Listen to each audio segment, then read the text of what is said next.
Hello friends, welcome back to my channel দাদা study centre. তো বন্ধুরা, আজকের এই ভিডিওটিতে আমার আলোচনার বিষয় হলো তৃতীয় শ্রেণীর যে গণিত বিষয়টি আছে, সেই তৃতীয় শ্রেণীর গণিত বিষয়ে তোমাদের যে দ্বিতীয় পর্যায়ে মূল্যায়ন আসতে চলেছে, সেই দ্বিতীয় পর্যায়ে মূল্যায়নে যে সমস্ত প্রশ্নগুলো গুরুত্বপূর্ণ তোমরা প্রত্যেকে মন দিয়ে দেখো। দেখো এখানে একের দাগে বলেছে খালি ঘরে সঠিক উত্তর লেখো। কয়েকটা দেখো, 8 বার 5 ঘর লাফালে যাওয়া যায়। 8 বার লাফাবো, কত ঘর করে লাফাবো? 5 ঘর করে লাফাবো। তাহলে কত ঘর যাবো আমরা? 8 5 কত হয়? 40। তো তাহলে এখানটায় 40 বসিয়ে দাও, 40 হবে সঠিক উত্তর। বোঝা গেল? এরপরে দেখো ড্যাশ ভাজিতক 8 সমান 25। তাহলে কত হবে? তুমি 25কে 8 দিয়ে গুণ করো। 5 8 40, 0 হাতে থেকে 4, 8 দুগুণে 16 আর 4 কত? 20। 20। তাহলে এখানটায় যদি তুমি 200 বসাও, দেখো 200 ভাজিতক 8 25 হয়ে যাবে। কারণ তুমি দেখো এই 200কে তুমি, এইটা 200, তো 200কে 8 দিয়ে ভাগ করো, দেখবে এই 25টা হচ্ছে নাকি দেখবে। 8 দুগুণে 16, 4 আর এই 0টা নেমে চলে আসবে। 8 5 40, 25 হচ্ছে কি? 25 হচ্ছে তো। দেখো তাহলে 200কে 8 দিয়ে ভাগ করলে আমি 25 পেয়ে যাচ্ছি। কিন্তু তোমাকে যখন এই জায়গাটা যেহেতু গ্যাপ দিয়েছে, তোমার কাজ হবে এগুলোকে গুণ করে এই জায়গাটা সঠিক উত্তরটা বসানো। বোঝা গেছে? দেখো ভাজ্য সমান ভাজক গুণিতক ভাগফল, শেষে কি ভাগ শেষ, তাহলে এখানটায় ভাগ শেষ হবে। এরপরে দেখো 33 একটি ড্যাশ সংখ্যা। 33 একটি মৌলিক সংখ্যা। কি সংখ্যা? জোড় বিজোড়, তাই তো। তাহলে এখানে জোড় বিজোড় বা মৌলিক যা ইচ্ছা লিখতে পারো, বিজোড় সংখ্যাও লিখতে পারো, কোনো অসুবিধা নেই।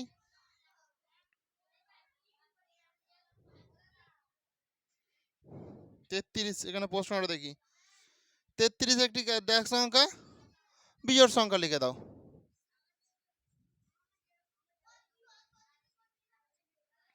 শুনতে পেয়েছো? করে নাও।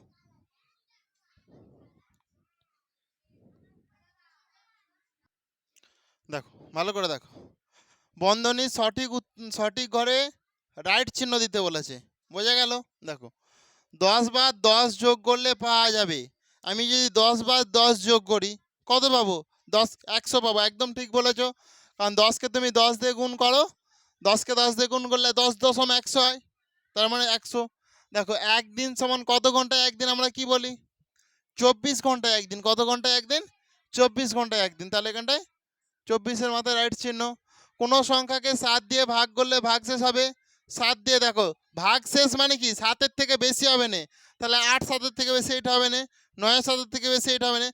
ভাগশেষ মানে 7-এর থেকে কম হবে। তাহলে 7-এর থেকে কম এখানে কি আছে? 5 আছে, সেই জন্য 5 হবে সঠিক উত্তর। এরপরে দেখো 60 মিনিট, আমরা কি বলি 60 মিনিটে 1 ঘন্টা, তাই তো। 60 মিনিট সমান 1 ঘন্টা, সেই জন্য 1 ঘন্টা হবে তোমাদের সঠিক উত্তর। করে নাও তোমরা প্রত্যেকে।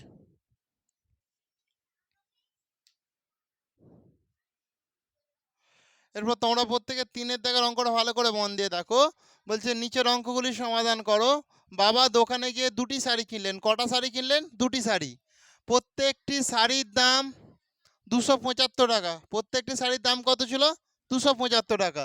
বাবা মোট কত টাকার শাড়ি কিনলেন? এটাই প্রশ্ন। বোঝা গেছে? দেখো তাহলে একটি শাড়ির দাম 275 টাকা। বাবা কতগুলো শাড়ি কিনেছিলেন? 2টি শাড়ি, অর্থাৎ 2টো শাড়ির দাম দিয়ে গুণ করে দাও। বেশি হবে তো 2টো শাড়ির দাম, তাহলে গুণ করে দিতে হবে। 5 দুগুণে 10, 0 হাতে থেকে 1, 7 দুগুণে 14 আর 1 15, 5 হাতে থেকে 1, 2 দুগুণে 4 আর 1 5, তাহলে 550 টাকা। অতএব বাবা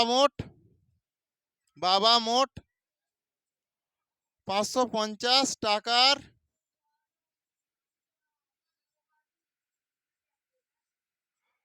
শাড়ি কিনলেন। বোঝা গেছে? করে নাও, প্রত্যেকে করে নাও।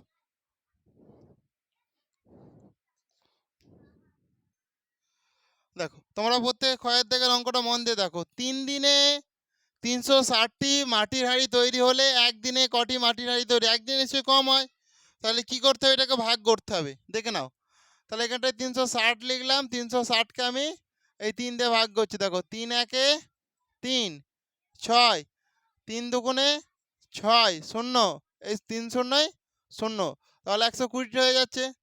অতএব একদিনে অতএব একদিনে 120টি মাটির হাঁড়ি মাটির হাঁড়ি তৈরি হয়। অতএব একদিনে 120টি মাটির হাঁড়ি তৈরি হয়। বোঝা গেল? করে নাও, প্রত্যেকে করে নাও। দেখো গয়ের দাগের অঙ্কটা দেখো। এক ঘুড়ি বিক্রেতা 148টি ঘুড়ি বিক্রি করেছেন। কটি বিক্রি করেছেন? 148টি। প্রতিটি ঘুড়ির দাম 6 টাকা হলে মোট কত টাকায় ঘুড়ি তিনি বিক্রি করেছেন? তাহলে একটা ঘুড়ির দাম 6 টাকা, তাহলে 148টি ঘুড়ি বিক্রি করেছে, তাহলে অনেক টাকার ঘুড়ি বিক্রি করেছে। তাহলে কি করবো আমরা? সেটা গুণ করব। শুনতে পেয়েছো? দেখে নাও। তাহলে 148 আমি লিখলাম, একে 6 দিয়ে গুণ করে নেব। 8 6 48-এর 8 হয় থেকে 4, 6 4 6 24, 24 25 26 27 28, 28-এর 8 হয় থেকে 2, 6 একে 6, 7 8। বুঝতে পেরেছো? তাহলে হয়ে যাচ্ছে দেখো 8 6 48-এর 8 হয় থেকে 4, 6 4 24, আর 4 28-এর 8 হয় থেকে 2, 6 একে 6, আর 2 8। তাহলে 888 টাকা। অতএব 888 টাকার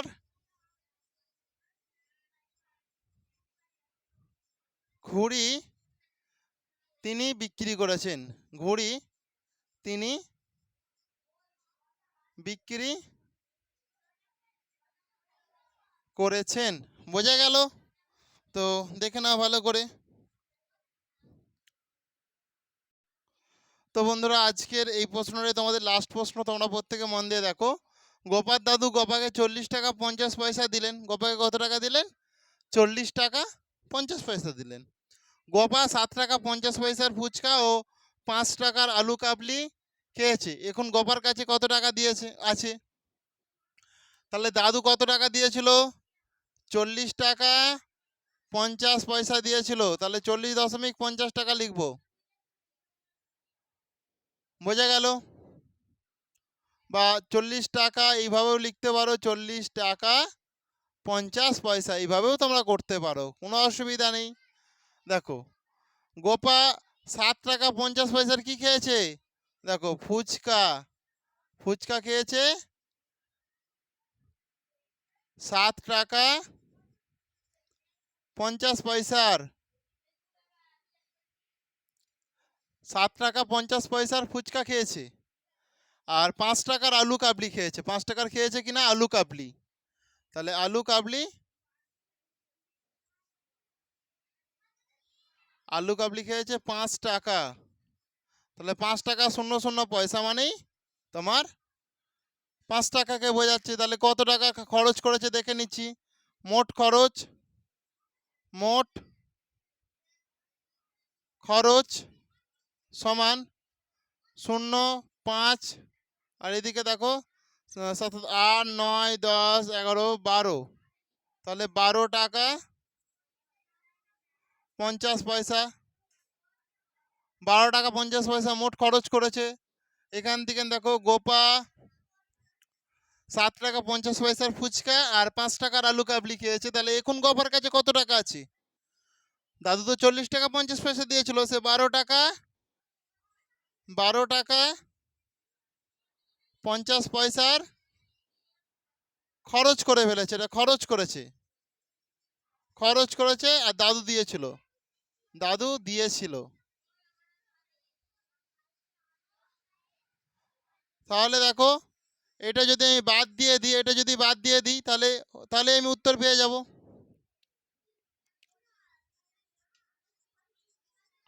তাহলে এটা আমি বিয়োগ দিচ্ছি দেখো উত্তর পাওয়ার জন্য। দেখো 0 0 পয়সা, 0 0 পয়সা, আর এটা 8, একে 1 দিয়ে দাও, তাহলে এটা 2, 28 টাকা, 28 টাকা 0 0 পয়সা আছে। আর শুনতে পেয়েছো? অতএব এখন গোপার কাছে কত টাকা আছে? ইয়েস, অতএব এখন গোপার কাছে 28 টাকা আছে। এখন গপার কাছে 28 টাকা আছে, আর এই শূন্য শূন্যটা লেখার প্রয়োজন নেই। বুঝতে পেরেছো? করে নাও। তো বন্ধুরা, তাহলে আজকের ক্লাসটা আমি এখানেই শেষ করলাম। আর ক্লাসটি তোমাদের কেমন লাগলো তোমরা তা প্রত্যেকে কমেন্টে জানিও। আর ক্লাসটি যদি তোমাদের প্রকৃত ভালো লেগে থাকে তাহলে অবশ্যই তোমরা বেশি বেশি পরিমাণে বন্ধু বান্ধবদের মধ্যে একটু শেয়ার করে দিও। Thank you. আসছি তাহলে, নেক্সট ক্লাস আবার দেখাবে। ওকে, প্রত্যেকে ভালো থেকো।